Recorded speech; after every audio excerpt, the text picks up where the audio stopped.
Your Excellency President Tokayev and my dear friends, I want to thank you for your kind invitation and express my deep gratitude to the government and people of Kazakhstan for the warm welcome you have extended to me and my delegation. Excellencies, I am pleased to address the summit of the Shanghai Cooperation Council, a valuable partner of the United Nations. We meet under difficult global conditions, raging wars, geopolitical divides, an epidemic of impunity, backsliding of the Sustainable Development Goals, cynicism, and the crisis of trust. People, unfortunately, start to lose faith in multilateralism. They point to broken promises, double standards, and vast inequalities. These global challenges cannot be solved by a country-by-country basis. This is the moment to reaffirm our common commitment to multilateralism, with the United Nations at its center, bound by the principles set out in the UN Charter, international law, and the Universal Declaration of Human Rights. The central goal of our multilateral system must be peace, a precondition for sustainable development and the enjoyment of human rights. We need peace across the Middle East, starting with an immediate humanitarian ceasefire in Gaza, ending the bloodshed, but also the immediate and unconditional release of all hostages, a surge in life-saving aid, and a clear commitment and roadmap to guarantee the two-state solution and the right of the Palestinian people to self-determination. Every day counts, while children in Gaza are dying, suffering severe injuries and trauma, seeing their parents being killed and their homes being destroyed. These must stop. We need peace in Ukraine, based on the UN Charter and international law. We need peace from Sudan to the Sahel, from the Democratic Republic of the Congo to Somalia, from Myanmar to Haiti. And we need peace in Afghanistan and an inclusive government that respects human rights and is integrated into the international community.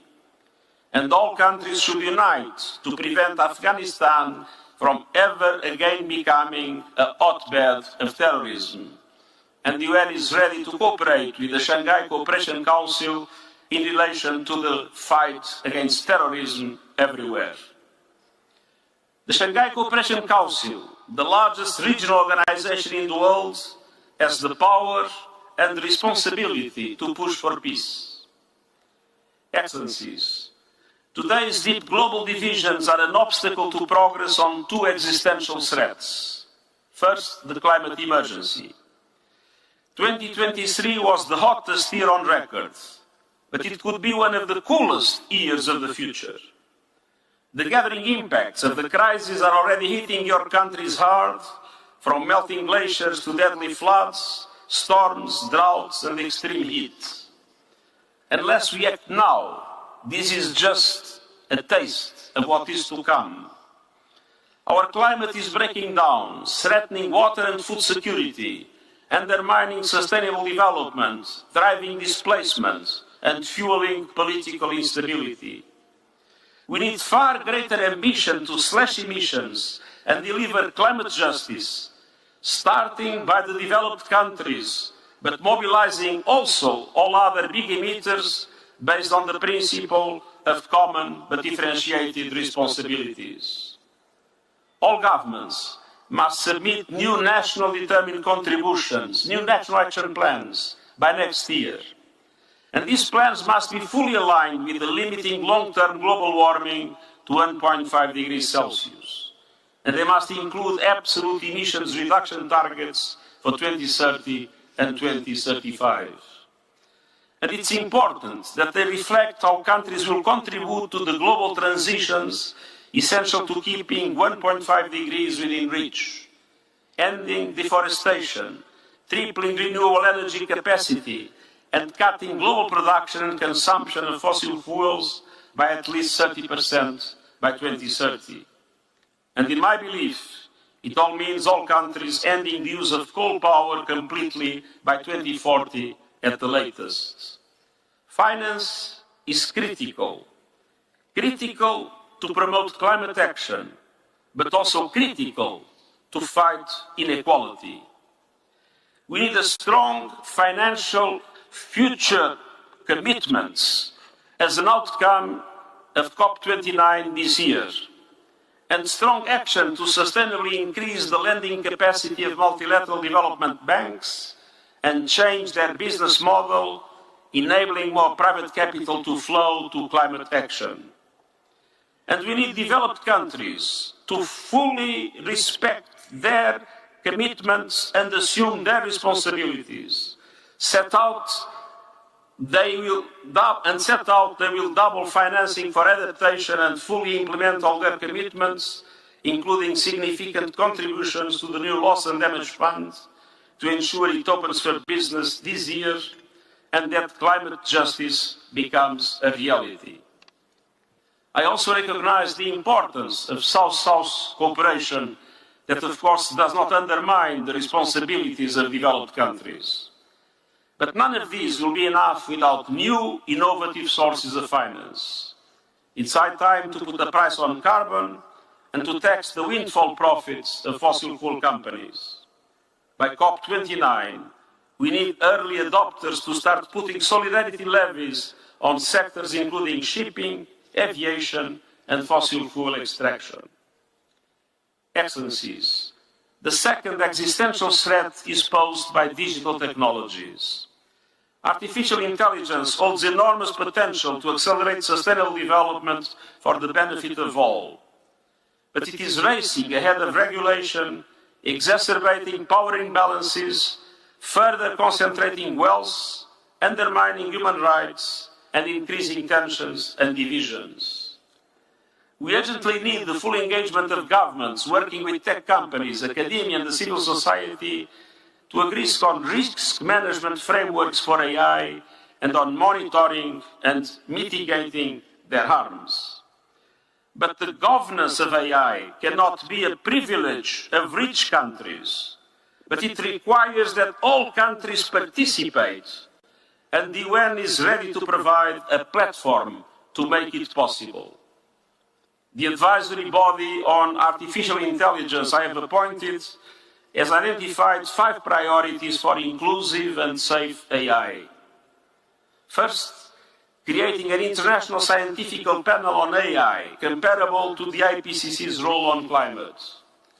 Second, a regular policy dialogue between all national, regional, and industry representatives.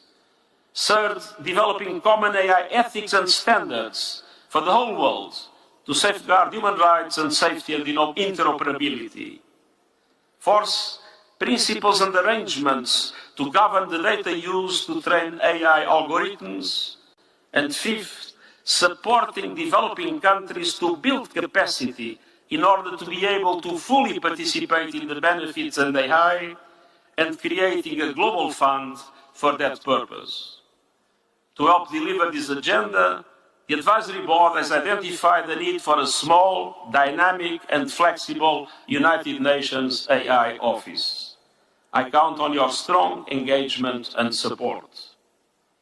Excellencies, the failure of countries to unite for solutions to common challenges reflects a deeper dysfunction in our world. Multilateralism is falling behind, and we must avoid at all costs the risks of further fragmentation.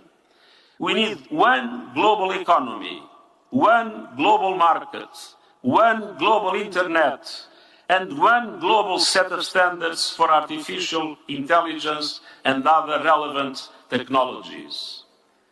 The institutions and frameworks of global governance, from the Security Council to the Bretton Woods system, are out of date and out of time. They were created after the Second World War, when the world was very different from what it is today, and when many of the countries that today exist were not yet independent from colonialism. The Summit of the Future in September is a pivotal opportunity for renewal. And the summit will consider essential reforms to the global financial architecture to make it representatives of today's world and responsive to today's challenges to the benefit of developing countries. Reforms to the Security Council and the proposed new agenda for peace would help to prevent and resolve conflict, rebalance geopolitical relations, and give developing countries a proportionate voice on the global stage. A global digital compact, including proposals for AI governance, can turbocharge the Sustainable Development Goals and help to close the digital connectivity gap that today affects dramatically so many developing countries. This is an important moment for the world to move forward together based on the UN Charter and international law, and I look forward to welcoming you to New York in the summit in September. Thank you.